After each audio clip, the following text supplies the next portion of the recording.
ثم أشهد أن لا إله إلا الله وحده لا شريك له أشهد أن سيدنا ونبينا محمدا عبده ورسوله اللهم صل وسلم على سيدنا ومولانا محمد في الأولين وصل وسلم على سيدنا محمد في الآخرين سبحانك لا علم لنا إلا ما علمتنا إنك أنت العليم الحكيم لا حول ولا قوة إلا بالله العلي العظيم أما بعد فيا أيها الإخوان الحاضرون رحمكم الله اتقوا الله حق تقاته ولا تموتن إلا وأنتم مسلمون.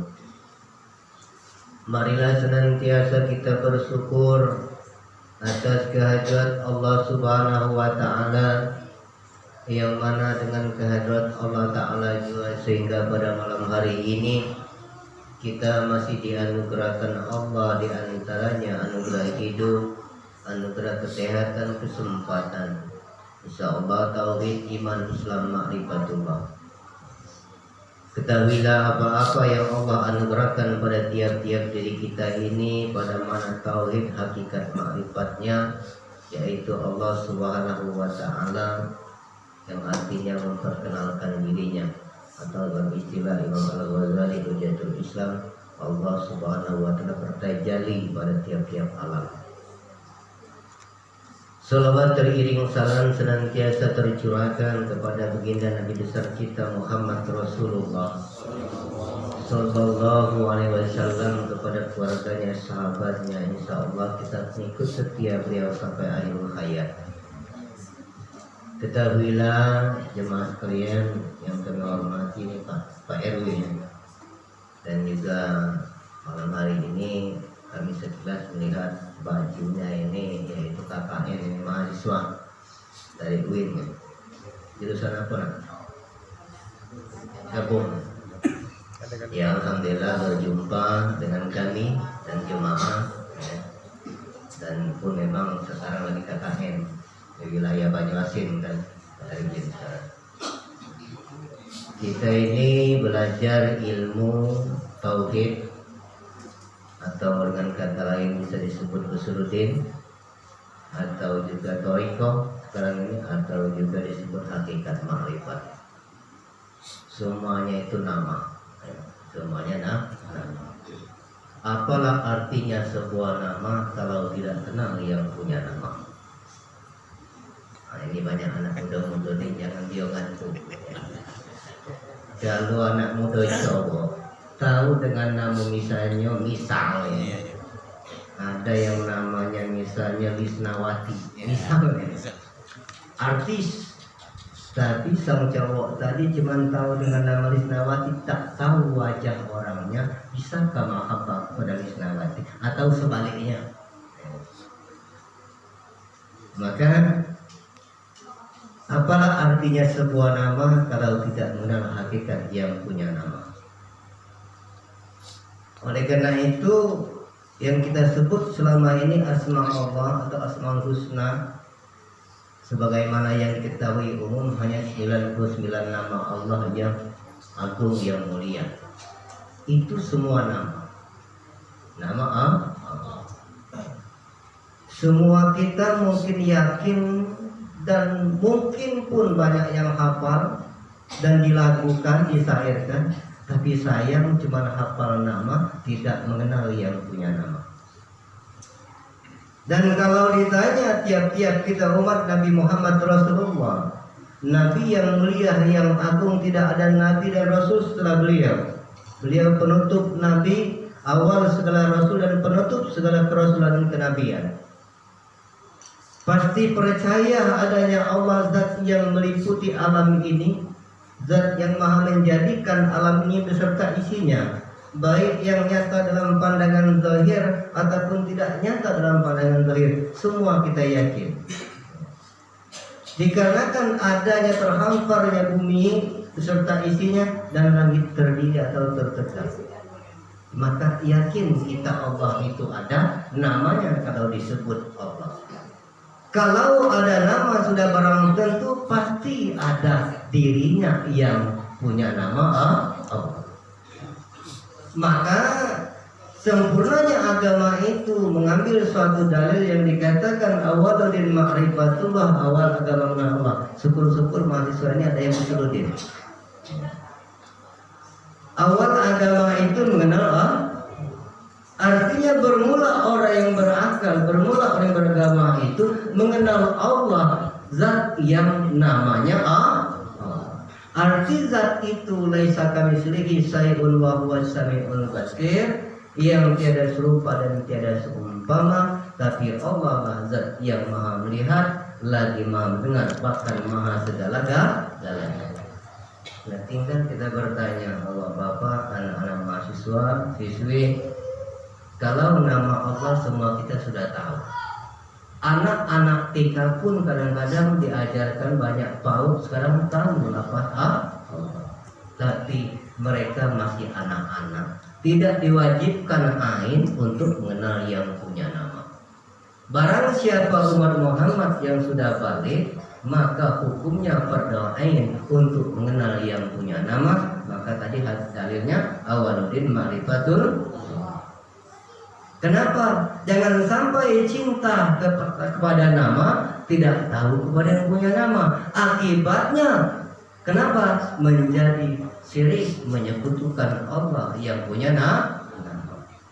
Oleh karena itu kalau tidak tahu yang punya nama, terkadang-kadang ayat-ayat Allah ini kita salah pergunakan.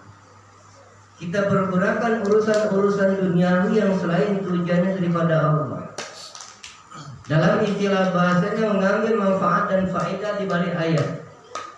Misalnya mengamalkan asma Allah, misal saja ya Fatah, ya Razak, ya Mughni, ya Wahab, ya Mughni, ya Ghani, dengan tujuan minta kaya. Misal, apakah tidak boleh ini dibuat suatu wiridan atau zikir atau amalan? Boleh. Yang tidak bolehnya beranggapan dengan kekuatan asma tadi bisa mendatangkan ke harta benda. Karena tidak satu nama pun yang maha kuasa kecuali yang punya nama yang maha kuasa. Artinya semua nama dan ayat itu jalan, cara ritual ataupun tata cara kita beribadah untuk jalan abdi kita kepada Allah Subhanahu wa taala, zat yang laisa kamitslihi. Tahu kan dengan namanya anak-anak ya, EN? Tidak mungkin tidak tahu lah, anak TK lebih tahu. Nah maka artinya belum dapat sempurna kita mengerjakan ibadah itu dengan semaksimal mungkin di pandangan Allah kalau belum tahu hakikat yang punya nama. Saya katakan tadi, kalau tahu kita cinta hanya tahu pada nama, apakah mungkin mahabbah itu terjadi dengan baik? Kan? Itu aku bahasa isyarat anak-anak ini. Kira-kira nyambung mahasiswa ada mungkin tidak nyambung. Aku S3 udah tamat lagi nyambung. Ustaznya S3 aku ya? Iya S3 udah tamat. SD, SMP, SMA. Nyambung harus. Artinya yang selama ini kita katakan Allah zat yang maha segalanya, maha suci, maha baik, maha kasih, dan maha, tetapi kita belum merasakan. Pertama merasakan dulu zat Allah itu senantiasa dekat kepada kita. Kalau sudah awalnya merasakan, akan tumbuh satu keyakinan untuk menyaksikan Allah, mengenal Allah yang dikatakan awal agama tadi, mengenal Allah.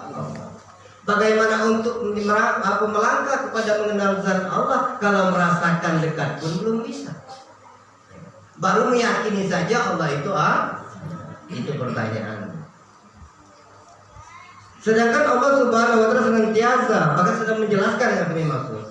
Firman-Nya dalam Al-Qur'an, wa huwa ma'akum aina ma kuntum, Allah serta kamu barang di mana kamu ada.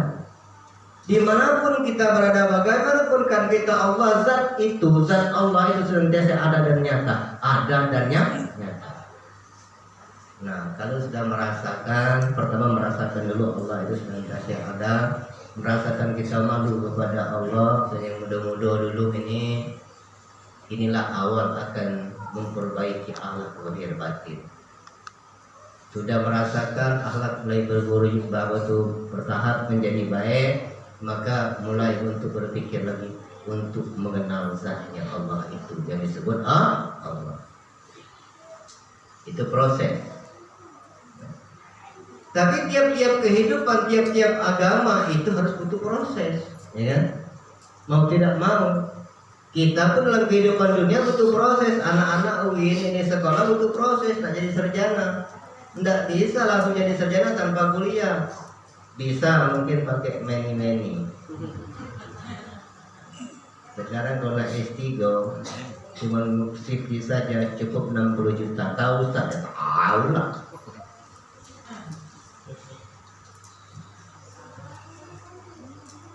Paham. Soalnya beritahuan Ustaz S1 mau no wish. Tidak perlu gelar. Ya mulai sekolah 50 lebih dah pakai gelar apa lagi dengan Nabi almarhum. Kita ni caman, calon mati. S1 sekian, S2 sekian, S3 sekian. Nanti Ustaz lemak ngajar tauhid Ustaz.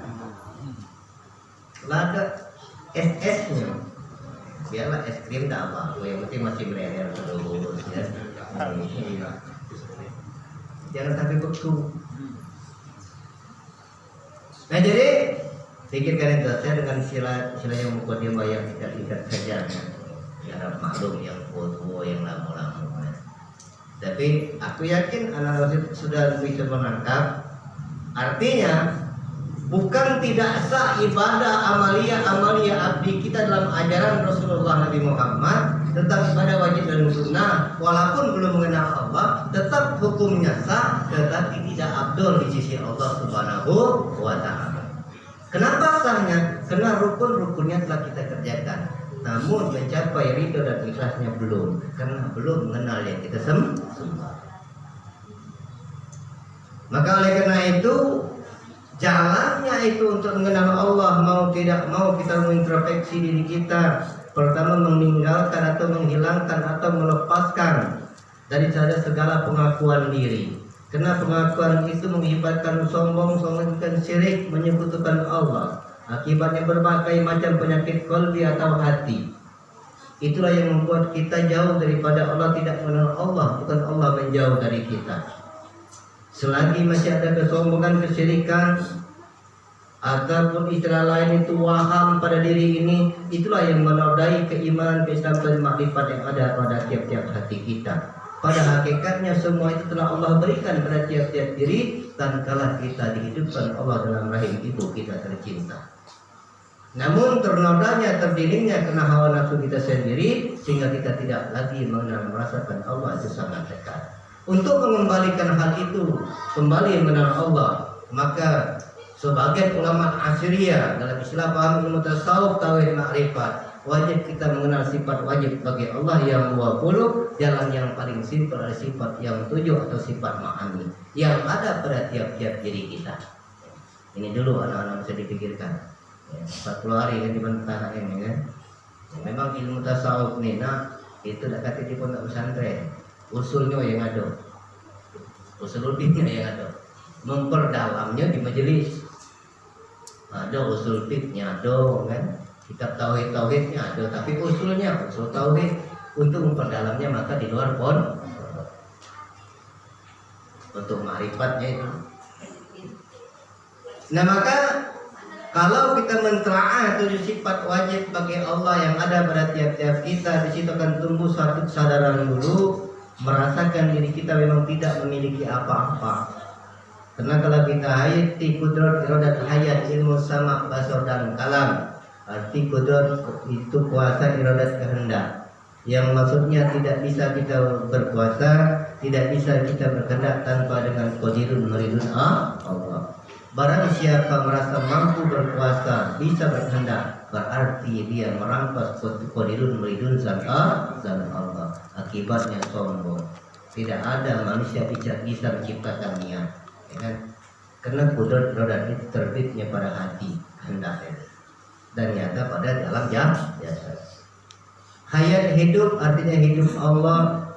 Barang siapa manusia itu merasa hidup berarti menyombongkan diri, mengaku hayatnya Allah. Hakikatnya kita ini mati. Artinya apa? Tidak punya daya upaya.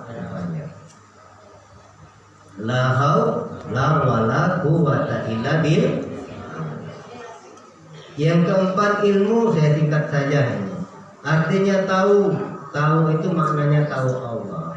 Artinya bagi diri kita tidak ada pengetahuan apapun itu ilmunya, baik di bidang ilmu agama, di bidang ilmu kedokteran, kesehatan, pertanian, teknologi dan lain sebagainya. Semua itu kita tahu dengan alimannya Allah. Barang siapa merasa berilmu, pernah merasa dia biasanya berguru, belajar, itu menyombongkan diri. Akibatnya sombong dengan ilmunya itu. Akibatnya sombong.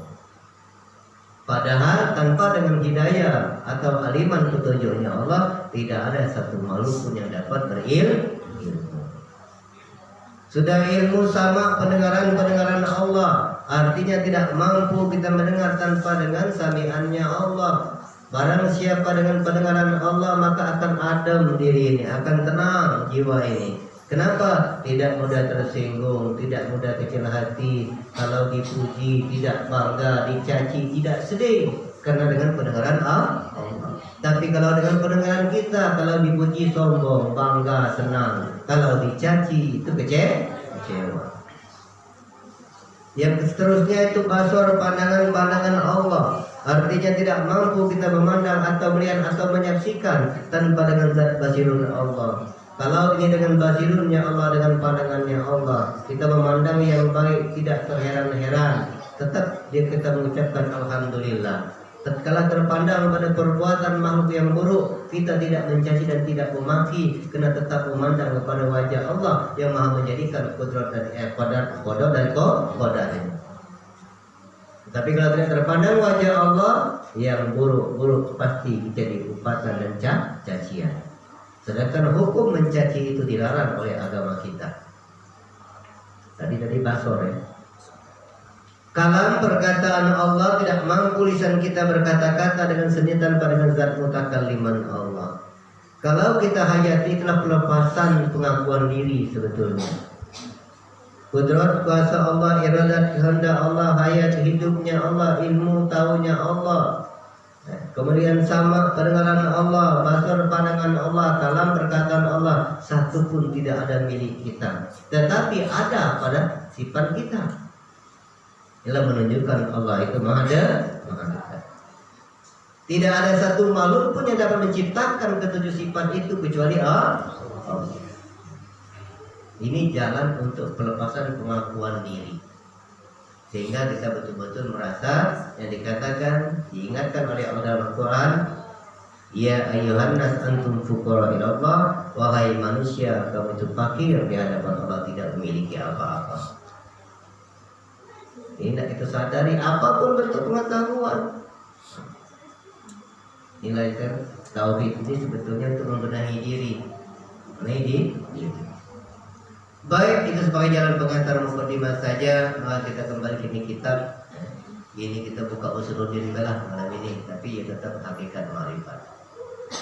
Jadi Usuluddin ini, jadi kita Usuluddin Miftahul Jannah kalau judulnya. Nama kitab Miftahul Jannah, artinya kunci surga, pembuka kunci surga. Surganya adalah kuncinya tak tahu. Anak masuk. Dengan balik rumah kata ada kunci untuk bukanya. Akhirnya maksud Allah minta masuk surga. Aku judulnya dulu itu Miftahul Jannah, ya. Kunci surga. Bagaimana untuk membuka kunci surga itu? Surga itu milik Allah, ya, milik Allah. Maka dalam kitab diceritakan, ini ilmunya dulu. Tapi tidak ngomong surga-surganya ada di diri masing-masing. Maka ketahuilah olehmu wahai tolib atau salib, yang dinamakan agama itu yaitu ibarat daripada berhimpunnya 4 perkara. Ini bahasa Melayu ini muter-muter dia nih. Melayu tinggi, kita Melayu tinggi. 4 perkara yaitu agama itu 4 perkara, 4 perkara yaitu Islam, iman, tauhid dan makrifat. Maka tiada seorang salah satunya daripada salah satu dari 4 itu, maka tiada dinamakan orang itu beragama. La ilaha illallah sejauh kalau dijenguk baju macam kejamnya, tapi sebenarnya dia. Jadi yang dikatakan yang orang yang beragama itu, awas kita ini Muhammad ya, berapa? Yang dikatakan beragama Islam, kalau beragama Islam itu mudah untuk penganut Islam, mudah. Pertama, yakin dengan rukun iman ke-6, yakin dengan rukun Islam kemudian yakin Nabi sebagai Nabi Muhammad terakhir, yakin Quran sebagai kitab suci, syaratnya mengikrarkan 2 kalimat syahadat, maka namanya beragama Islam. Mudah. Tapi syaratnya itu banyak.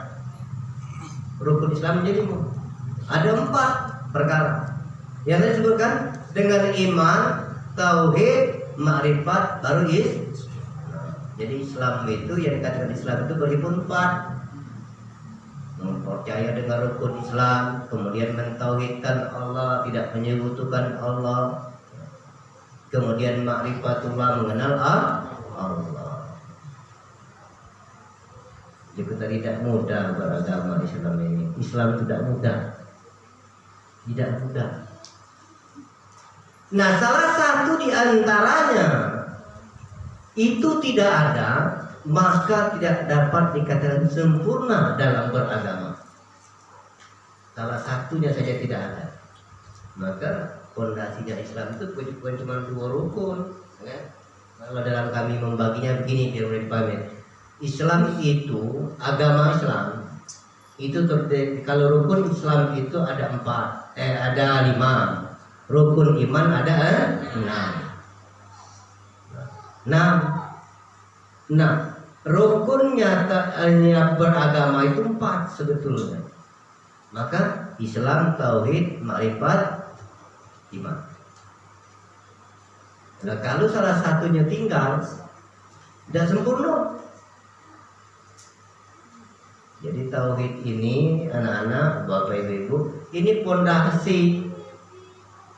pondasinya iman, mengesahkan Allah. Qul huwallahu ahad, katakan Allah itu esa. Artinya esa, satu, bukan bentuk, bukan rupa. Zat yang meliputi seluruh alam. Allahu bi kulli syai'in muhit, dan Allah meliputi tiap-tiap sesuatu. Artinya alam ini tidak ada duanya. Tiada Tuhan kecuali Dia, tidak Tuhan kecuali Allah. Banyak kalimatnya ini. La ilaha illallah, la ilaha illallah, la ilaha illa anta. Semua itu kalimat. Tidak ada Tuhan kecuali Allah, tidak ada Tuhan kecuali Dia, tidak ada Tuhan kecuali Engkau. Benar semua. Intinya yang mana Allah yang kita pertuhankan. Maka makrifat tadi. Nah, untuk jalannya itu maka dengan tauhid. Artinya jangan pernah kita menyekutukan Allah, menduakan Allah. Jangan pernah ada keyakinan lain selain daripada Allah. Dalam istilah umum, jangan pernah percaya ada yang bisa menolong lain selain daripada Allah. Jadi Ustaz, kalau ada yang lain nolong kita, tidak kita percayai. Ya bukan kita tidak percaya dia nolong. Tetap cara zahir wong itu nolong kita. Hakikatnya Allah yang menggerakkan wong itu, yang bantu kita. Tapi kamu, aku tidak perlu pertolonganmu. Lah salah Allah, tidak ngerti. Ya. Jadi arti tauhid itu tidak ada sekutu, zat yang satu yang kita pertuhankan. Tidak ada keyakinan lain. Maka dikatakan hasbunallahu wa ni'mal wakil. Ini kadang-kadang dibuat amalan wiridan, tapi masih ada tujuan lain. Berkat nama kabul berarti orang jauh dari bala. Nah, akhirnya cuma Allah jadi penolong, pelindungnya, bukan ayat artinya. Di mana sah itu tauhid itu mengesahkan Allah, tidak ada keraguan. Jangan lagi misalnya kalau misalnya mau jalan, kalau aku baca ini insya Allah apa tuh kakek selamat balik selamat pergi. Ah itulah mulai syirik lagi, syirik hobi.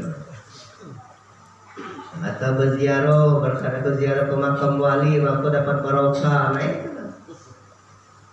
Jadi tidak boleh ziarah, tak boleh. Yang keyakinannya itu yang dirubah. Ya kami juga sering ziarah, tapi biasanya kami ziarah untuk di Palembang itu bulan Ramadan sendiri saja, dengan jemaah. Boleh berziarah dengan para ulama, orang tua, kan guru, ya. Tetapi yang tidak bolehnya minta atau meyakini dengan berziarah ke makam para wali-wali Allah. Bahasa ini pula ini bahasa apa di Bandung. Kita dapat barokah yang itu yang tak boleh. Yang berikan barokah itu adalah ziarah, itu mengenang jasa orang tua, jasa guru, jasa para ulama, dan kalau misalnya ke tanah suci mengenang jasanya Rasulullah ke Raudhah, berkat perjuangan pada kita dapat merasakan iman, tauhid, Islam, makrifat. Kalau di Palembang ini kan yang tersoal Kim Rogan kan, tahu tak nama aslinya siapa? Sebenarnya Kim Rogan itu lain tahu. Abdul Hamid bin Masaku saja makmur. Nah ini, jadi intinya agama itu berarti ini kita terasakan dengan masing-masing. Sudahkah kita belajar tauhid? Kalau iman Islam kita paham rukunnya. Sudahkah kita belajar tentang itu makrifat? Ya kalau belum, salah satunya ditinggalkan maka tidak sempurna. Kalau sudah belajar tentang iman, buktikan kalau beriman. Misalnya tentang iman dulu ini. Alladzina amanu wa amilus sholihat. Nah ini introspeksi diri masing-masing, jangan saling jiwa keluar. Sungguh orang yang beriman itu mengerjakan amal yang baik. Berarti tidak buruk, hati tidak iri, pikiran tidak banyak macam, hati tidak sombong, hati tidak syirik, menyekutukan Allah. Kalau ada waham, ada sombong, ada iri, ada dengki, berarti bukan amal yang soleh, amal yang buruk. Kalau hati sudah berbuat buruk, penyakit hati, maka akan terbit pada jasad ini perbuatan jasad. Karena jasad tidak dapat bergerak tanpa dengan hati.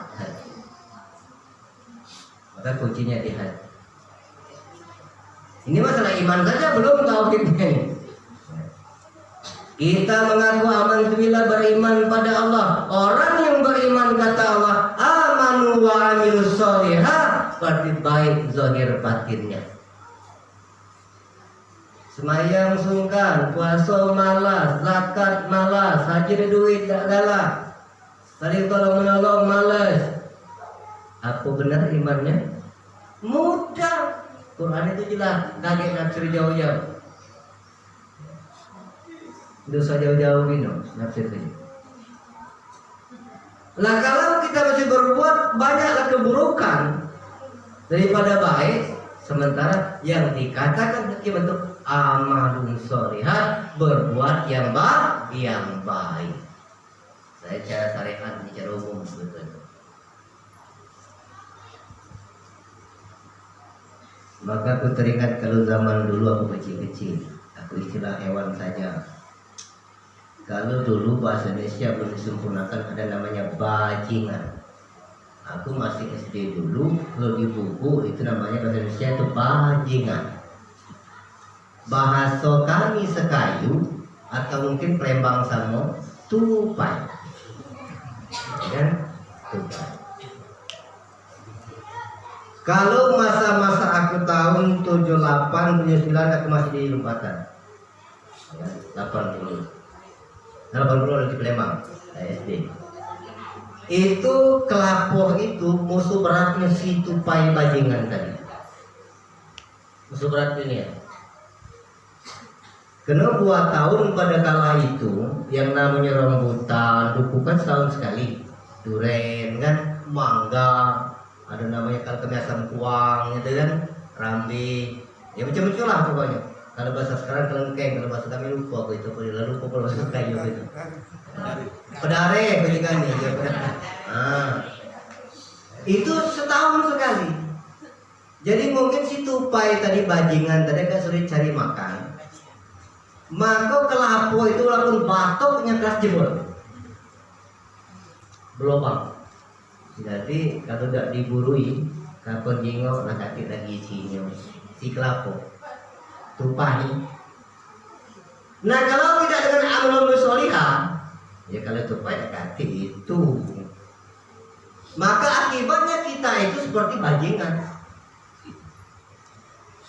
Kalau bajingan cuma kelapa yang dikorbankan, kalau tidak dengan hati yang tulus dan ikhlas karena Allah, maka zahir ini akan mengikut, akibatnya tidak ubahnya seperti bajingan. Kalau bajingan itu cuma kelapa, kalau bajingan itu ada pada kita, zaman sekarang perang bersikun laju. Keras kan itu? Semen laju, tanah laju kan. Misalnya pengurus masjid, kurus lihat masjidnya, kurus, ngaku, duit tidak tahu kemana. Misal, aku tuh misal, ya kan tersinggung. Membahas masalah amal wa amil sholihah ini. Lah kalau sang bajingan si tupai tadi tidak ada hukumnya, sementara kita orang yang beriman kepada umat Nabi Muhammad, yang dituntut oleh Allah untuk berbuat amal kebaikan, kenyataannya kita berbuat kerusakan pada diri kita. Dan kerusakan itu akan terjadi di luar diri kita. Tatkala kerusakan sudah ada pada diri kita, baru satu pasal tentang amanu wa amilus sholihah. Pikirkan itu. Tidak mudah yang dikatakan iman. Karena tidak dapat sempurna iman tanpa dengan tauhid mengesahkan Allah qul huwallahu ahad. Itu intinya sebetulnya. Nah, tatkala sudah mengesahkan Allah, maka diri akan malu kepada Allah untuk berbuat hal-hal yang tidak dianjurkan oleh Allah dan Nabi kita Muhammad. Karena sudah menyaksikan atau merasakan secara awalnya oleh sedekat dan ada pada tiap-tiap kita. Walaupun tidak ada orang yang mengetahui, tapi Allah senantiasa menyaksikan setiap gerak dan diam kita. Maka oleh karena itu tauhid itu penting sebetulnya pondasi iman. Karena tidak dapat sempurna iman tanpa dengan tauhid, tidak dapat sempurna Islam tanpa dengan iman, tidak dapat sah Islam tanpa dengan ma'rifat. Hai keras Ustaz, tidak keras, cuma agak nekeskan dikit belah. Maka ada sebagian berkata, apabila manusia tidak tahu hakikat akan dirinya hakikat, alam hakikat Quran dan hadis itu bukan tidak bisa lebih buruk daripada hewan. Bahkan mati pun mati bangkai. Nah maka penting. Judul kita tadi usul lodin, usul agama. Awal agama tadi mengenal Allah. Ini kitab Sode, judulnya Utama Jannah tadi kan. Ini awal benar. Nah, artinya kunci untuk mencapai surga itu mengenal Allah yang memiliki alam surga dan neraka, baru bisa kembali kepada Allah. Tinggal kita mikir. Ya terserah lah. Ya kau pikir kelar. Maka artinya wajib ain saya menuntut ilmu tauhid itu ma'rifah. Nah maka oleh karena itu jemaah sekalian, anak-anak muda, para mahasiswa-mahasiswi, kalian generasi penerus bangsa. Kehancuran negara ini tergantung dari generasi muda dan juga yang tua-tua. Kenapa? Kalau anak-anak generasi muda ditanamkan ilmu tauhid ma'rifat mulai dari dini hari, dan insya Allah bangsa yang kecil, bangsa yang besar itu akan selamat. Tetapi kalau ilmu tauhid ma'rifat ditinggalkan, cukup hanya iman dan Islam saja, dua rukun itu, alamat kehancuran itu pasti akan terjadi. Yang terjadi dalam negara itu. Dan apa kehancurannya? Ya kalau agama dan mungkin hancur. Pertama, berbuat kerusakan antar umat. Tidak ada kedamaian antar umat, saling hina antar umat. Kadang-kadang sama muslim pun saling mencaci. Itu kehancuran. Kemudian kehancuran alam-alam ini karena tidak dilandasi dengan tauhid ma'rifat. Dengan diperbudak oleh hawa nafsu, selagi masih bisa dikeruk-keruk, banjir nyalakan Allah, longsor nyalakan Allah. Padahal itu perbuatan kita manusia. Tidak ada mawas diri lagi. Nah, maka penting belajar tauhid ma'rifat itu. Kalau sudah dengan mengesahkan Allah, meyakini kotak rukun iman yang 6, rukun Islam, akan terjadi kedamaian pada tiap-tiap diri kita memandang dengan wajahnya Allah, maka negara kecil ini aman, negara besar pun akan aman. Tidak ada lagi namanya gontok-gontokan saling salah menyalahkan satu sama lain. Baik di tingkat desa, di tingkat RT, di tingkat kecamatan, kabupaten, provinsi, bahkan sampai nasional, tidak saling menyalahkan satu lain, bahkan saling menyadari mikrotik kesalahan satu sama lainnya, bukan mencari kesalahan. Sampai ke rakyat kecil sekalipun. Ya.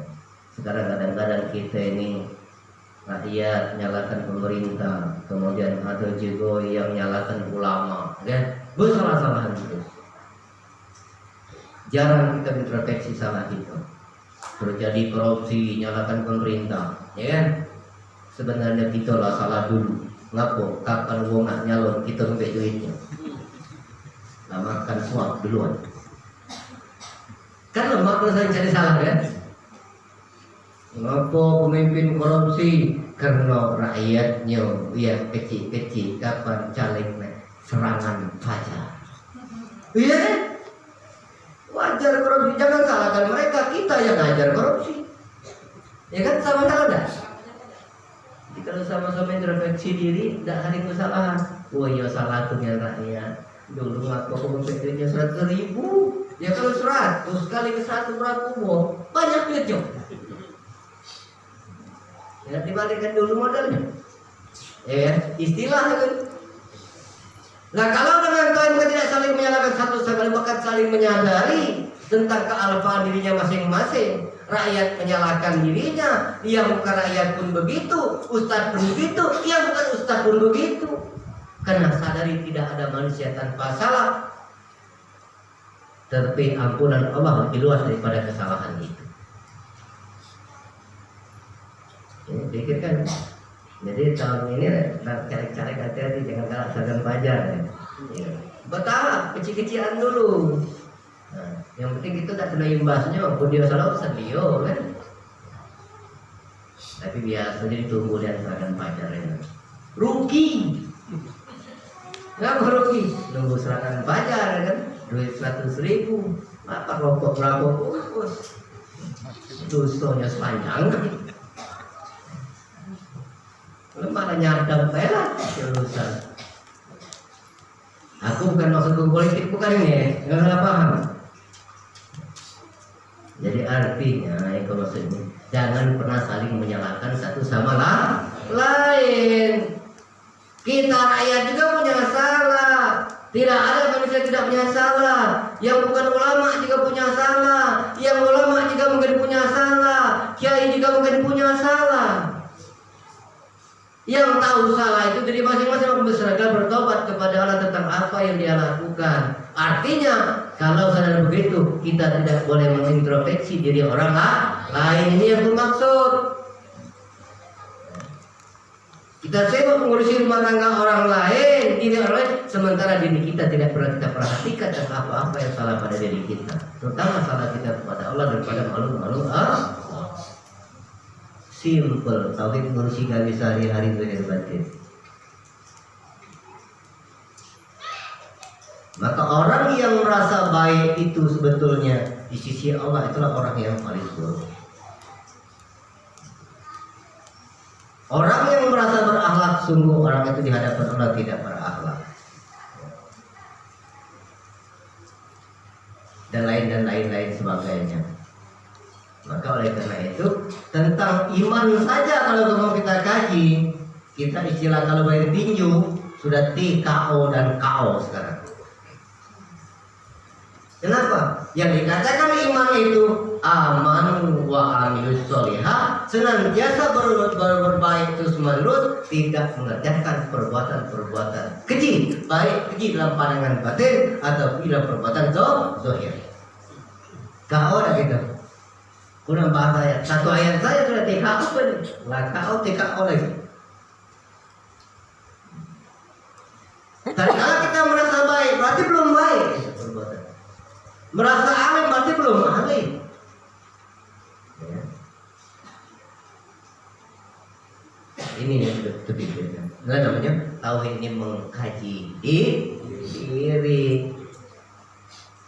Maka anak muda, kalian literasi bangsa, mengganilah bau tanah, kalian masih bau kencur, ya kan? Istilahnya itu jangan salah. Istilahnya masih muda. Maka teruskan perjuangan, berjuang dengan azas itu apa dasar agama tadi 4, tauhid, iman, Islam, ma'rifat, baru bisa damai negara kecil, damai negara besar. Mahasiswa tidak akan demo lagi kalau biar tauhid ma'rifat. Yakin aku, yakin. Itu penyo kita demo hari ini. Mana aja jangan tersinggung, tersinggung berbaik. Ya buat itu komandan, Pak Komandan istilahku, nasi bungkus 1.000, siap komandan, tak galak lagi sudah tauhid, tidak galak lagi. Maka orang tauhid ma'rifat itu dengan istiqomah dan tawakal kepada Allah, karena Allah yang maha mengurusi kewajibannya menyampaikan risalah, membina supaya keluar dari kebatilan menuju pada yang hak. Setelah dibina, disampaikan pun tidak berubah, itulah yang dikatakan pertanggungjawaban diri masing-masing. Tidak ada hak ulama, hak kiai, hak ustaz untuk memaksakan kehendak, tetapi kewajibannya menyampaikan, mengajak, menghimbau yang tidak bosan-bosannya menuju kepada yang hak zahir batin, untuk mencapai kedamaian, ketentraman diri sendiri dan ketentraman dalam bermasyarakat, berbangsa dan bernegara. Jadi anak-anak mahasiswa mudah-mudahan tidak galak demo lagi. Cuman insya Allah yang di sini tidak hati yang demo, ya kan? Tidak galak melo-melo demo. Aku anak angkatku banyak deh, anak-anaknya yang tadi mahasiswa banyak. Iya, aku ada yang pernah ikut demo duduk ngobrol tidak demo. Iya pak, demo. Aku pola benarnya 1.000. Ini juga baik. Alah kau jarum benar, kau juga belum benar. Ini bisa pimpin negara ini. Nak demo rektor misalnya kan. Rektor itu ribuan siswa ini dipimpin. Mahasiswa berapa ribu ini sekarang? Lu nak 5 ribuan kan? Rektor. Mahasiswa demo rektor. Rektor salah. Ya Allah. Mimpin uang 5.000 itu kan mudah. Yang ini wataknya seperti gini terus begitulah. Kita memimpin diri sendiri pun susah. Kadang-kadang bahasa wong daerah-daerah di sana pada sebatang taat, itu batang itu berlapar.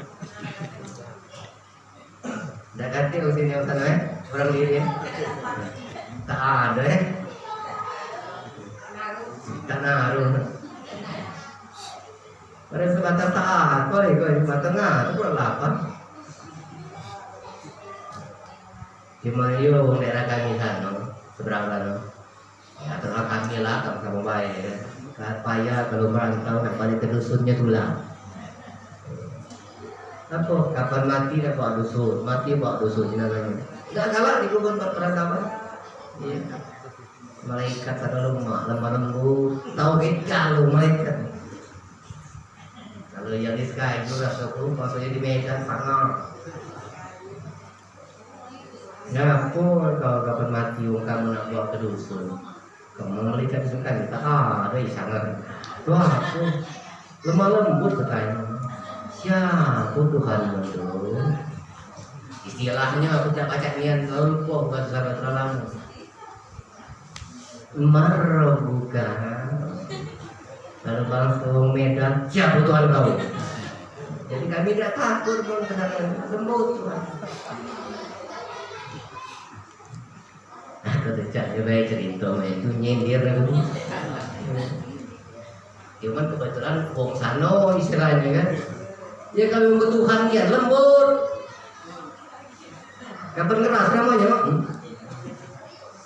Kalau betul-betul bertuhankan Allah, zat yang wajib ada pasti akhlaknya lemah lembut, kasih sayang, rahman rahim, saling menghormati satu sama lain antara agama sesama agama, beda bahasa tidak masalah, yang penting tidak beda Quran dengan Nabi. Kita masih sama, kan? Rukun sholat masih 13, kitab masih Quran itulah, Nabi masih Nabi Muhammad, ya. Rukun iman masih 6, rukun Islam masih 5, wassalam akor saja. Ini buat musola masjid baru, ngapa? Dah akor, itu makin kudu akidah. Wah, kaget ini tu pula. Ngapa kau dah? Dah akor, dia kudu aku dah berkudu. Nah, sudah dah teratur. Ini akibat tidak tauhid dengan marifat. Kalau sama Islam saja tidak akor, apalagi untuk menghormati agama lah. Nah, jadi Ustaz wajib, dia wajib menghormati agama lain. Yang tidak wajib kita mengikuti. Hormati wajib. Tapi saya menyayang, tidak wajib kita tidak boleh mengikuti agama lain secara iman dan ibadah. Jadi kita harus berhubungan sosialnya, ya kan? Kemanusiaannya. Tidak boleh, kita tidak boleh berhubungan dengan orang non-muslim. Ngapa? Karena ini, misal beli baju lebih susah kan?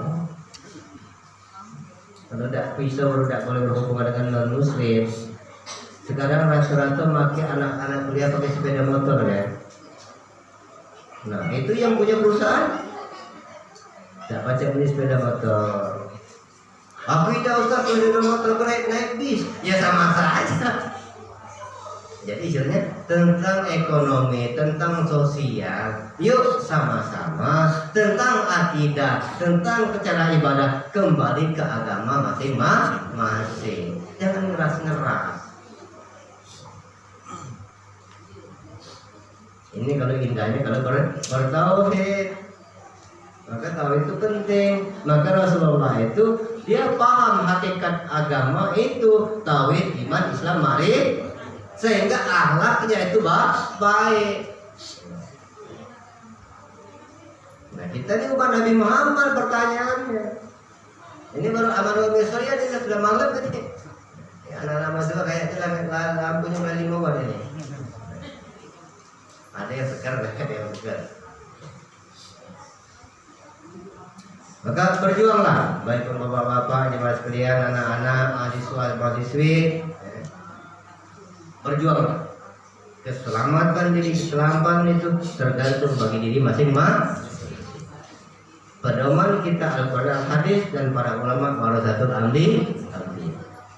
Baik, demikian saja. Cukup satu ayat saja yang dibahas tentang amal wa amilus sholihah. Ini pun juga kalau dibahas belum luas, baru sudah TKO dan KO gitu ini. Ya termasuk kami nih. Dibandingkan satu ayat saja, bisa jauh-jauh. Tinggal tanya diri, orang yang sempurna iman itu berarti beramal baik, perbuatan zahir baik, perbuatan batin. Hati masih iri dengki, Maka ini betul, ini kajian, namanya perlu kajian, tapi tidak masuk skripsi lagi. Nah, mudah-mudahan kita semua dapat hidayah Allah sehingga mencapai makomnya para nabi dan para rasul, para aulia Allah pada materi yang sampai kekekalan pada memandang dengan pandangan wajah zat Allah Subhanahu wa taala, sehingga dapat mencapai kebahagiaan, kedamaian dunia dan akhirat yang dikatakan surga dunia, surga akhir ya akhirat ya Allah. Baiklah kita baca sholawat. Allahumma salli afdal sholati ala asyrafil makhluqatika habibillah Muhammad wa ala alihi wa sahbihi wa sallim adada ma'lumatika wa midadaka limatika kullama tafakkaruna wa qalan dzikrika ghafilun. Allahumma salli wa sallim ala sayyidina Muhammadin fil awwalin wa salli wa sallim ala sayyidina Muhammadin fil akhirin wa salli wa sallim ala sayyidina Muhammadin fi kulli wa'di wa salli wa sallim ala sayyidina Muhammadin fil mala'i ala ila yaumiddin. A'udzu billahi samii'il 'aliim minash shaitonir rajiim. Bismillahirrahmanir rahiim. Alhamdulillahi rabbil 'alamin. Asyhadu an la ilaha illallah wa asyhadu anna Muhammadar Rasulullah. Allahumma shalli ala sayyidina Muhammad wa ala ali sayyidina Muhammad. Ya Rabbi shalli wa sallim. Allahumma ighfir li ummatan sayyidina Muhammad warhamna ummatan sayyidina Muhammad. Allahumma ighfir li ummatan sayyidina Muhammad. Allahumma ansurna ummatan sayyidina Muhammad. Allahumma ighfir lana wa li walidina wa li jami'il muslimina wal muslimat wal mu'minina wal mu'minat al ahya'i minhum wal amwat innaka ala kulli syai'in qadir. Allahumma ighfir lana wa li walidayna warhamhum kama rabbawna shaghira. Allahumma bihaqqi bi'atika wa bihaqqi bit tauhid wa bihaqqi bil iman wa bihaqqi bil ma'rifah wa bihaqqi bil islam wa bi muhammadin azabannar. Masya Allah kana lam yasha lam yakun innama amruhu idza arada shay'an ay yakuna lahu kun fayakun.